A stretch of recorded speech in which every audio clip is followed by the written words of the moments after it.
Tu me prends le doigt? Tu veux me prendre mon téléphone? Non, ça va pas le faire. C'est dingue, franchement ce parc est super dingue. Une belle aventure s'achève, mais une autre va commencer dans quelques jours, direction les États-Unis.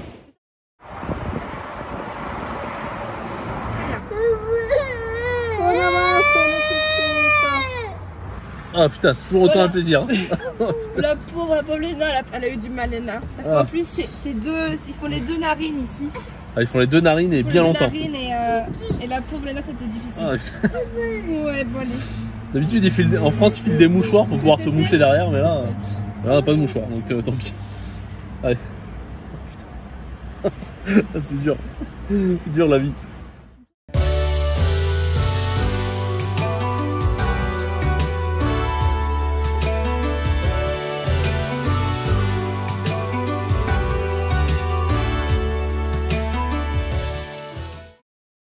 Hola mes amis et bienvenue sur notre chaîne Smart Trippers.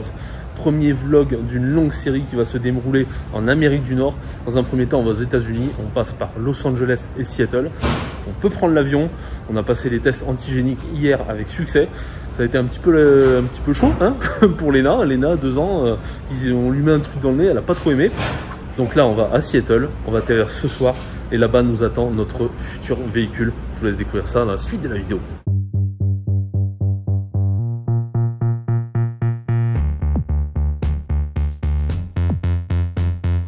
Voilà, on arrive à Los Angeles après plusieurs heures de vol. Alors on est rentré avec les stars, un petit peu comme la plupart des touristes qui viennent par avion. Et normalement de base on a 3 mois maximum sur le sol américain. Donc on a essayé d'expliquer un petit peu aux douaniers notre situation, ce qu'on faisait de notre projet. Et raté, puisqu'on a quand même eu 3 mois comme tout le monde. Donc du coup on verra, on va aviser ce qu'on va faire pendant ces 3 mois aux États-Unis. Tout de suite maintenant on va prendre un autre vol qui va nous emmener à Seattle.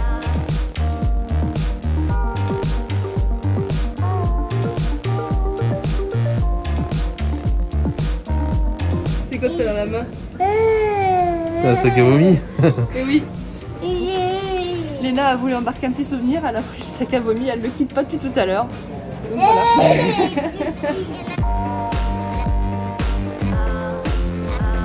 Ça y est, on a récupéré toutes les valises, donc c'est nickel. Maintenant, ça va être la surprise. Normalement, le broker par qui on a acheté la voiture, qui s'appelle Alex Smith, doit nous attendre avec le pick-up qu'on a acheté. Donc on va aller se diriger là-bas et on va voir, on va découvrir notre voiture.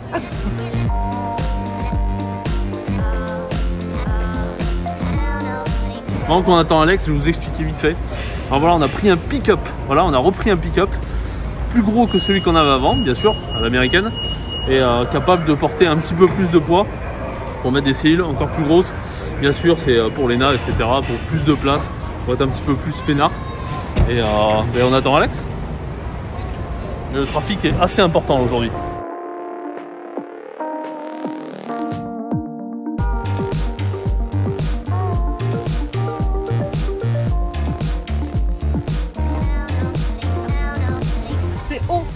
Super haut.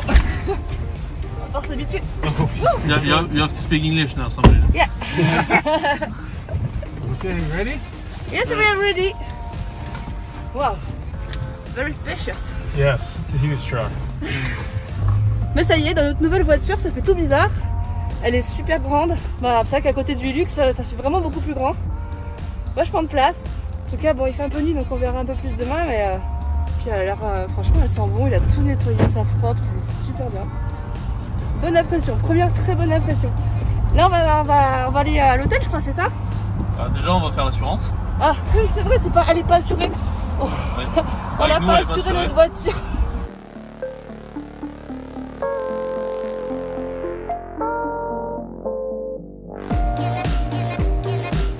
Allez, il est 23 h, on vient d'arriver à l'hôtel. Alex est sympa, il reste avec nous pour essayer de dépatouiller au niveau de l'assurance, parce que c'est pas tout est pas compréhensible, tout est pas facile à comprendre, en tout cas pour des touristes comme nous. Et l'assurance est au final assez chère, hein, parce que justement on est touristes, parce que la valeur du véhicule est prise en compte, parce qu'il y a tout un tas de paramètres ici aux États-Unis qui font que ça va très vite, ça monte très vite dans les prix. On est aux alentours de 800-900 $ tous les 6 mois, donc ça fait un sacré budget quand même. Mais bon, j'espère qu'on va s'en sortir. Bon, on y arrive, hein. Flo est toujours avec Alex, alors cette fois c'est lui. On finalise la souscription de l'assurance qui nous fait une belle surprise, hein, parce qu'au moment de rentrer les derniers détails sur le véhicule, on a une petite augmentation de 150 $, donc on va arriver à 1000 $, les 6 mois d'assurance. C'est super cher, ça fait un peu mal. Mais bon, pas le choix, c'est comme ça. Voilà, on signe les papiers, il est déjà super tard, du coup on va dormir. Et puis demain, on va aviser pour la suite. Oui, manger. Tu vas voir, tu vas peut-être être déçu. Bon, il n'y avait pas trop de choix. Il y avait du choix déjà, il n'y avait pas trop de choix. C'était soit sandwich, soit yaourt. Je pris sandwich. Soit eau, soit jus d'orange, soit jus de pomme.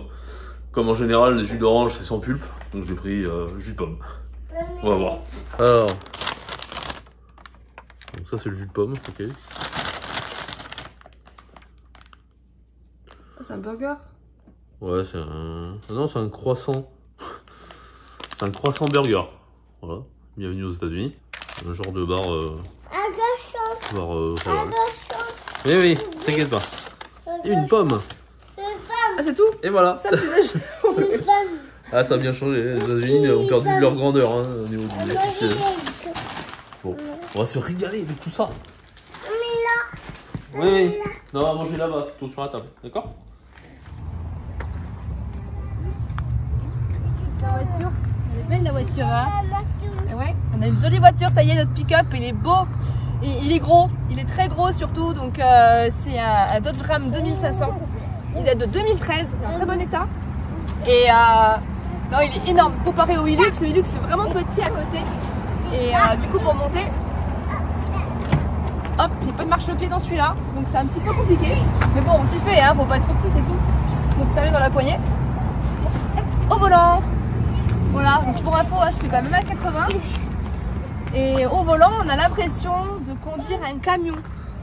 Ouais, je pourrais même une camionnette, c'est plus petit, c'est vraiment très imposant, donc il va falloir que...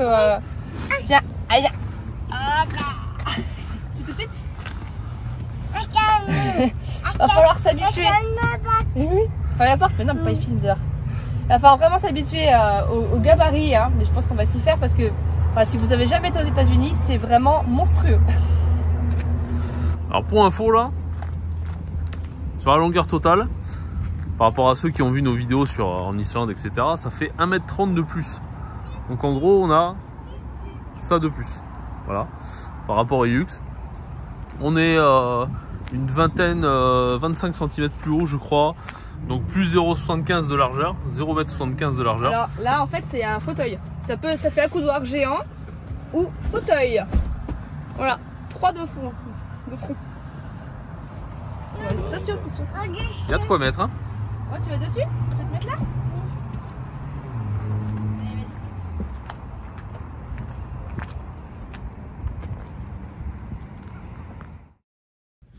Bon, on s'est posé dans un hôtel, et là on a envoyé plein de messages sur Messenger, et puis on va attendre que je leur réponde. Bon voilà, on vient d'envoyer une offre d'achat, on a eu quelqu'un sur Facebook qui nous a dit que sa cellule, donc qu'on appelle camper aux États-Unis, était disponible. Elle nous plaît beaucoup. C'est pas du tout un motel sur lequel on s'était projeté, on l'a jamais vu, mais en regardant les photos, ça nous plaît beaucoup. Donc on s'est mis à l'eau, on essaie de le négocier et on attend sa réponse.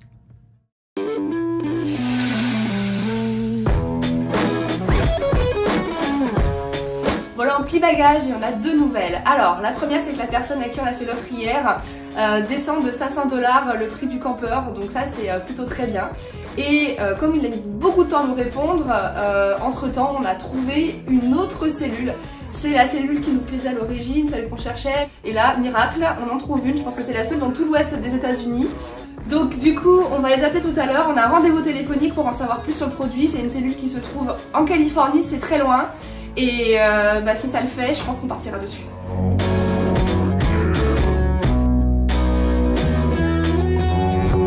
Bon, du coup, c'est nickel. On va faire affaire avec eux. On a enfin trouvé notre cellule après ces 2 journées de recherche. C'était un petit peu long, c'est un petit peu stressant quand même de ne pas savoir si on va trouver notre future maison. Mais là, il n'y a pas une seule ombre au tableau, c'est cool. Et maintenant, il va falloir qu'on trace vers le sud, en Californie, pour aller rejoindre notre future maison.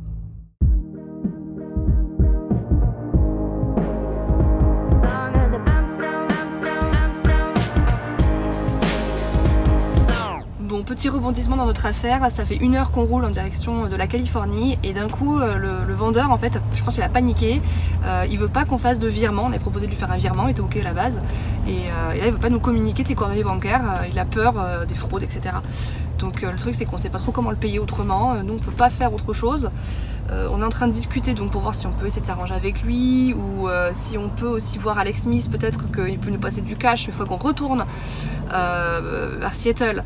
Donc il y a encore au moins 1h30 de route ou alors qu'il nous émette un chèque de banque. Donc dans tous les cas on risque de perdre du temps, peut-être plusieurs jours, donc ouais, c'est pas cool. Donc on continue d'essayer d'échanger avec tout le monde pour essayer de voir comment on peut arranger cette affaire au mieux. Et bien nous voilà à l'hôtel, on est un peu en stand-by dans cette descente vers le sud, on s'est arrêté au sud de Seattle, on s'est posé ici en attendant que les choses se décantent, car ce qu'on a décidé de faire c'est de payer le campeur en cash, je pense que c'est la solution la plus pratique et pour éviter d'autres emmerdes entre guillemets si on paye en chèque et tout. Donc ce qu'on a fait c'est qu'on a fait un virement à Alex Smith, notre broker, et on le remercie vraiment sur ce coup là parce qu'il nous dépanne vraiment et c'est top. Et lui va transférer l'argent donc sur son compte américain, il va ensuite récupérer l'argent à la banque, ça devrait prendre 2 à 3 jours, donc on espère que ça va aller le plus vite possible.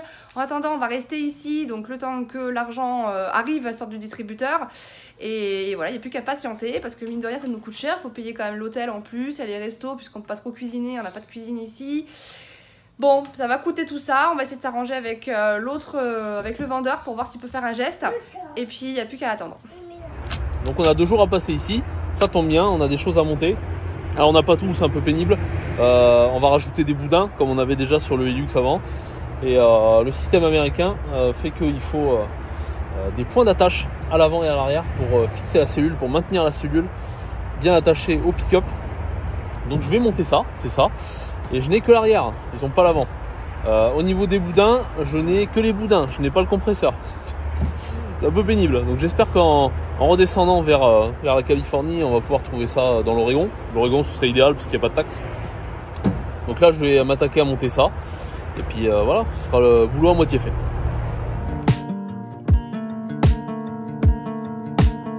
Allez, on continue ce vlog un petit peu brouillon, hein. Même nous, on ne sait plus trop où on en est là. Je vais récupérer l'argent chez Alex Smith qu'il a obtenu très rapidement. On lui a fait le virement hier soir. Il a déjà le cash, donc c'est super chouette. On va pouvoir accélérer un petit peu les choses, enfin. Mon montage, ça a été un petit peu la galère. Les accroches arrière de la cellule sur le pick-up. C'est-à-dire que la personne qui avait le pick-up avant a dû faire quelques réparations ou je ne sais quoi. Et il n'y avait que 2 vis sur 6 pour fixer mes trucs. Donc il a fallu que je fasse le tour des magasins pour essayer de trouver ce qu'il faut. En plus, vu qu'on est dans le nord-est, il y a un peu de neige de temps en temps, donc des fois il sale. Donc rouille il y avait. Donc un petit peu galère de mettre toutes ces vis, mais bon. J'y suis parvenu avec beaucoup de courage, avec beaucoup d'huile de coude.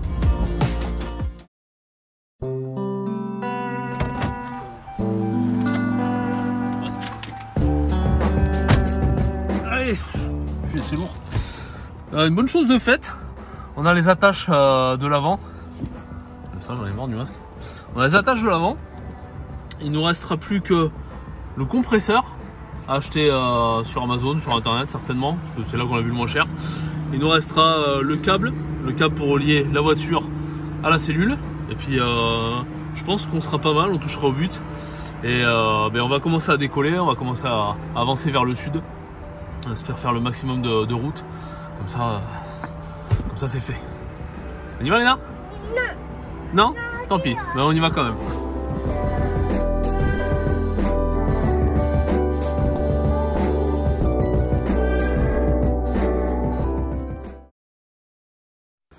Allez, petite vidéo au saut du lit. Rapidement, je comptais installer nos attaches de la cellule qui vont à l'avant du pick-up. Celle-ci, c'est un beau morceau quand même. Et donc je commence à prendre mon bouquin pour savoir comment on monte tout ça. Il faut repérer l'endroit au niveau de la voiture, c'est-à-dire hop, dessous, hop, c'est où? C'est ici. Ici. Voilà, donc normalement il y a une attache ici. On vient passer une vis à cet endroit là. C'est cet endroit là. Sauf que eh ben c'est pas du tout la même configuration sur la voiture. Donc, cette histoire d'année nous a encore joué des tours. C'est un véhicule millésime 2014 qui a été fabriqué en 2013. Donc on a demandé depuis le début, hein, c'est comme ça, des éléments pour véhicule de 2014 et c'est la première fois que ça va pas. Donc je pense qu'il y a un loupé au niveau du constructeur de ces supports là. Ça me prend la tête, hein. Franchement, là je suis au fond du seau. D'autant plus qu'on a fait, déjà pas loin de plus de 10 heures de voiture pour arriver jusqu'ici en Californie. Et donc je sais pas comment on va faire pour se faire reprendre ces trucs là parce que j'ai jeté le carton en plus. Tout va bien. En tout cas, j'ai fait le câble. Voilà, le câble, c'était aussi un des problèmes. Le câble qui va du pick-up à la cellule, il fallait un câble spécifique par rapport à la cellule qu'on va acheter. Youpi, incroyable, un truc positif.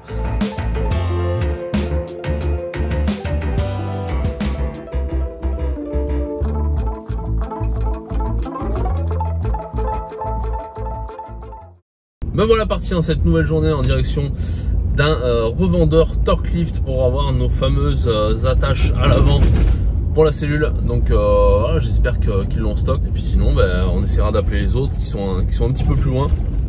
Bon, mais voilà, bredouille. Là, ils ont rien. Je vais rentrer à l'hôtel. On va essayer d'appeler les autres. Puis on verra bien.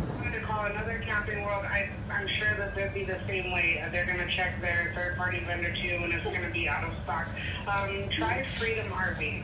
Freedom RV? Okay, I will try. Thank you very much. You're welcome there. Have a great day. Have a good day. Thank you.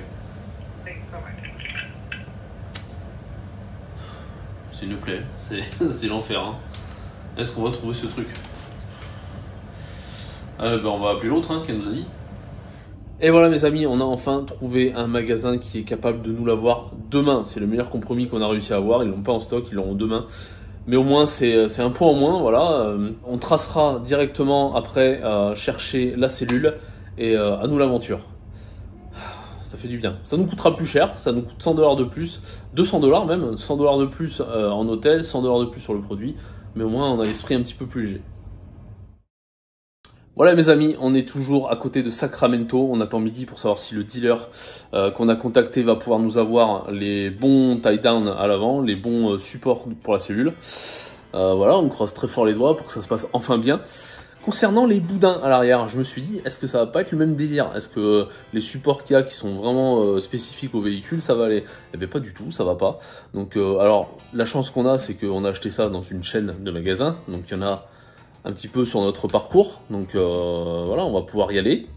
Le problème, c'est que on a jeté les cartons et tout tralala, donc j'espère qu'ils vont pouvoir nous les reprendre quand même. Voilà, encore une nouvelle étape dans ce vlog de galère.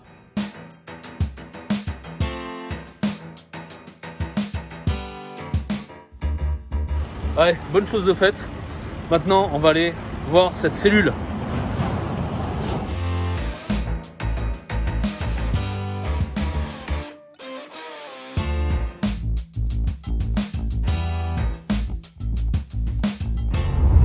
Et voilà mes amis, nous arrivons au but. On arrive dans la région de Fresno, Californie, là où se trouve notre cellule. Donc j'en ai profité d'être sur la route pour aller monter les réceptacles des tie-down à l'avant pour la cellule. Ça c'est fait. On touche enfin au but après ce vlog de galère. Hein. Normalement on aura aussi nos boudins demain. Voilà, tout est en train de se mettre un petit peu en place. Donc c'est cool, c'est très positif. Donc on va clôturer maintenant ce vlog de galère, hein, comme je disais. Désolé, il n'y a pas trop eu de paysage. On a tellement été accaparé par ces histoires de montage, de tout ça. Bon bref, on va vous dire au revoir ici. Avant de vous montrer la cellule, faut regarder pour la suite. Hein.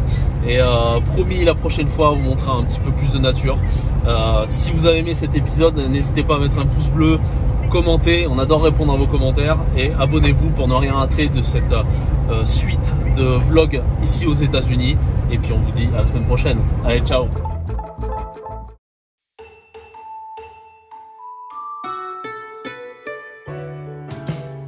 Ça fait un peu la tête, j'ai l'impression que c'est pété. ainsi qu'on va aller s'installer pour prendre le repas face au coucher du soleil.